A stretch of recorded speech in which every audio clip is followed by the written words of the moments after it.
कहते हैं समय परिवर्तनशील है, ये बदलता रहता है और समय के साथ बदलते रहते हैं रिश्ते, जज्बात, भावनाएं, ख्याल, पद, प्रतिष्ठा, मान सम्मान और वो सब कुछ जो आज है।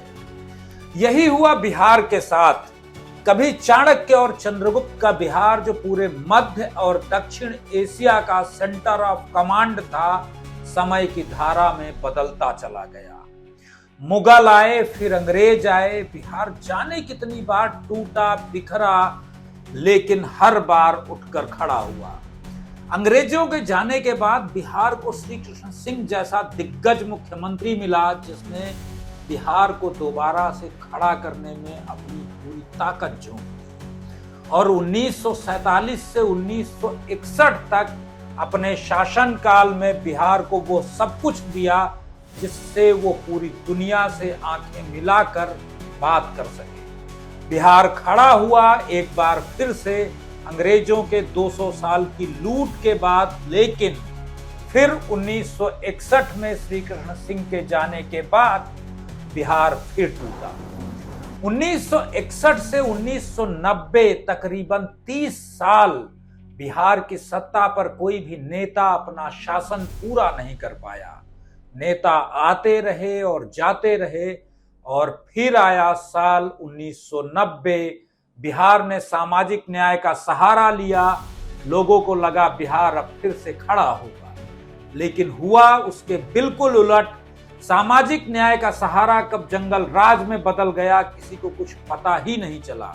बिहार ने अपनी जिंदगी के सबसे बुरे दिन शायद इसी वक्त में देखे। हर दिन जाने कितनी महिलाओं ने अपनी इज्जत खोई, जाने कितनी माताओं ने अपने बच्चे और जाने कितने बच्चों ने अपने माता पिता।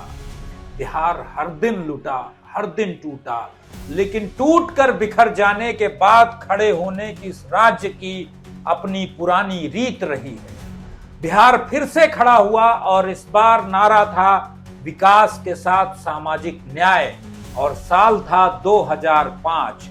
एक व्यक्ति जिसने इंजीनियरिंग की पढ़ाई की, जिसका शौक था कुछ बेहतर, कुछ इनोवेटिव करने का, जिसने कभी अपने दोस्त को सत्ता में पहुंचाने के लिए गुणागणित लगाई थी, आज वो खुद सत्ता के शीर्ष पर पहुंच रहा था, क्योंकि उसका मानना है कि सम्राट अशोक की धरती को इस तरह से जंगल राज में नहीं छोड़ा जा सकता।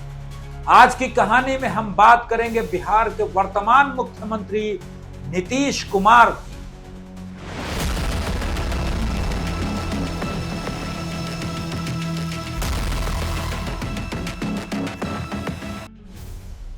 नमस्कार, राजनीति बिहार की में आपका स्वागत है। मैं हूं धर्मेंद्र सिंह और आप देख रहे हैं अखंड भारत न्यूज। और आज राजनीति बिहार की इस सीरीज में हम बात करेंगे नीतीश कुमार की। तारीख 1 मार्च 1951, पटना जिले का बख्तियारपुर गांव एक कुर्मी परिवार में जन्मे इस बच्चे को घर में सभी प्यार से मुन्ना कहकर बुलाते थे। पिता कविराज राम लखन सिंह एक सम्मानित आयुर्वेदिक वैद्य और स्वतंत्रता सेनानी थे। पिता चाहते थे कि बेटा पढ़ लिख कर एक अच्छी नौकरी करे। नीतीश ने पिता का सपना भी पूरा किया। 1972 में बिहार कॉलेज ऑफ इंजीनियरिंग, जिसे आज पटना NIT के नाम से जाना जाता है, से इलेक्ट्रिकल इंजीनियरिंग की डिग्री ली और जल्दी ही बिहार स्टेट इलेक्ट्रिसिटी बोर्ड में इंजीनियर की नौकरी भी पाई। 22 फरवरी 1973 को 22 साल की उम्र में नीतीश का विवाह मंजू कुमारी सिन्हा से हुआ, जो एक स्कूल टीचर थी। यह एक अंतरजातीय विवाह था और यह उस दौर में एक साहसिक कदम माना जाता था। नीतीश का जीवन एक सीधी सादी व्यवस्थित दिशा में आगे बढ़ रहा था, लेकिन देश की राजनीति में एक तूफान आने वाला था, जो इस इंजीनियर की जिंदगी का रास्ता हमेशा हमेशा के लिए बदलने वाला था। 1974 में जयप्रकाश नारायण के संपूर्ण क्रांति आंदोलन की आग पूरे देश में फैल चुकी थी और बिहार इसका केंद्र था। नीतीश कुमार भी इस आंदोलन से अछूते नहीं रह सके। उन्होंने एक बड़ा साहसिक फैसला लिया, पुरानी सुरक्षित नौकरी छोड़कर जेपी आंदोलन में कूद पड़े। यहीं उनकी मुलाकात हुई उस दौर के कई युवा नेताओं से, लालू प्रसाद यादव, शरद यादव, रामविलास पासवान, खासकर लालू के साथ उनकी गहरी दोस्ती हुई। दोनों एक ही हॉस्टल में रहते, साथ खाते, साथ संघर्ष करते। दोनों की दोस्ती कितनी गहरी थी इसका अंदाजा आप इस बात से लगा सकते हैं कि लालू के बच्चे नीतीश को चाचा कहकर बुलाते थे। फिर आया दौर 1975 का। 1975 में इमरजेंसी लगी तो नीतीश अंडरग्राउंड हो गए। ये दौर कठिन था, लेकिन यही उन्होंने राजनीति के दांव पेच सीखे। संघर्ष जारी रहा और बाद के वर्षों में 1985 में वो हरनौत विधानसभा सीट से पहली बार विधायक बने। विधानसभा में उनकी पहचान एक पढ़े लिखे, तथ्यों के साथ बात करने वाले नेता की बनी। 1989 में उन्होंने अपने दोस्त लालू प्रसाद यादव को विपक्ष का नेता बनवाने में अहम भूमिका निभाई। वो दौर था जब दोनों की दोस्ती अपने चरम पर। 1990 का समय आया। 1990 में लालू यादव मुख्यमंत्री बने और नीतीश को लगा कि अब बिहार बदलेगा, लेकिन जल्द ही उनका मोह भंग हो गया। लालू का जोर सामाजिक न्याय पर था तो नीतीश न्याय के साथ विकास चाहते थे। बिहार में कानून व्यवस्था चरमरा रही थी, अपहरण एक उद्योग बन चुका था और सरकारी आंकड़े कहते हैं कि 1990 से 2005 के बीच बिहार में 40,000 से ज्यादा अपहरण के मामले दर्ज हुए। मोहम्मद शहाबुद्दीन जैसे बाहुबलियों को राजनीतिक संरक्षण मिल रहा था तो मोकामा में दिलीप सिंह जैसे बाहुबली मंत्री बन चुके थे और सूरजभान सिंह जैसे लोग नए माफिया। नीतीश लालू से व्यक्तिगत चर्चाओं के दौरान यह मुद्दा उठाते, लेकिन लालू सामाजिक न्याय के नाम पर सब कुछ दबा जाते। वरिष्ठ पत्रकार शंकरसन ठाकुर अपनी किताब सिंगल मैन में लिखते हैं कि नीतीश और लालू के बीच मतभेद सिर्फ नीतिगत नहीं बल्कि व्यक्तिगत भी थे। अंत में 1994 में नीतीश ने जॉर्ज फर्नांडिस के साथ मिलकर अपने दोस्त लालू से अलग होकर समता पार्टी बना ली। यह बिहार की राजनीति का एक ऐतिहासिक मोड़ था। इसके बाद नीतीश राष्ट्रीय राजनीति में सक्रिय हुए। अटल बिहारी वाजपेयी की सरकार में वो रेल मंत्री बने और अपने काम से सुशासन बाबू की छवि बनाई, लेकिन उनका दिल बिहार में था, जो 15 साल के लालू राबड़ी शासन में बीमारू राज्यों का प्रतीक बन चुका था। 2005 में नीतीश सुशासन के वादे के साथ चुनाव में उतरे और 15 साल के जंगल राज को समाप्त कर दिया। 24 नवंबर 2005 को उन्होंने पहली बार बिहार के मुख्यमंत्री पद की शपथ ली। नीतीश का पहला कार्यकाल बिहार के लिए एक नई सुबह जैसा था। वो सबसे पहले कानून व्यवस्था को पटरी पर लेकर आए। एक साल में हजारों अपराधी जेल में थे, सड़कों का जाल बिछाया गया। उनकी सबसे क्रांतिकारी योजना थी मुख्यमंत्री बालिका साइकिल योजना, जिसने लड़कियों की स्कूली शिक्षा में क्रांति ला दी। पंचायत में महिलाओं को 50% का आरक्षण देकर उन्होंने सत्ता का समीकरण बदल दिया।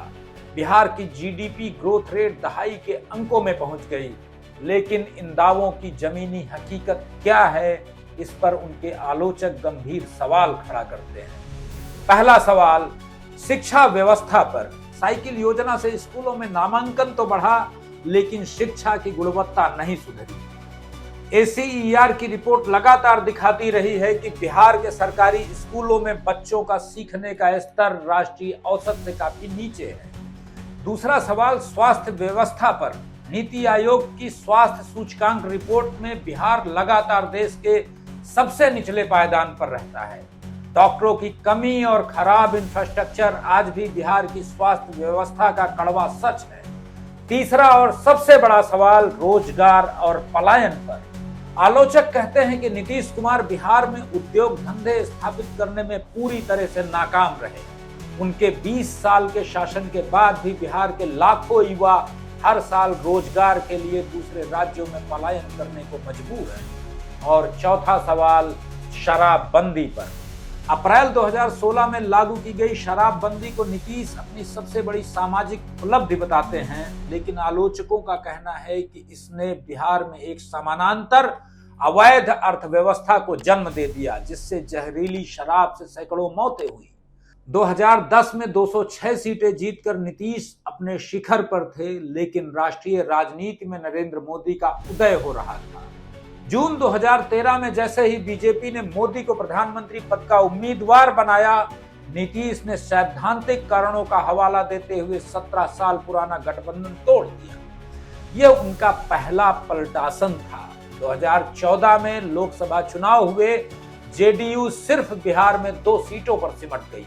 हार की जिम्मेदारी लेते हुए नीतीश ने इस्तीफा दिया और जीतन राम मांझी को मुख्यमंत्री बनाया गया।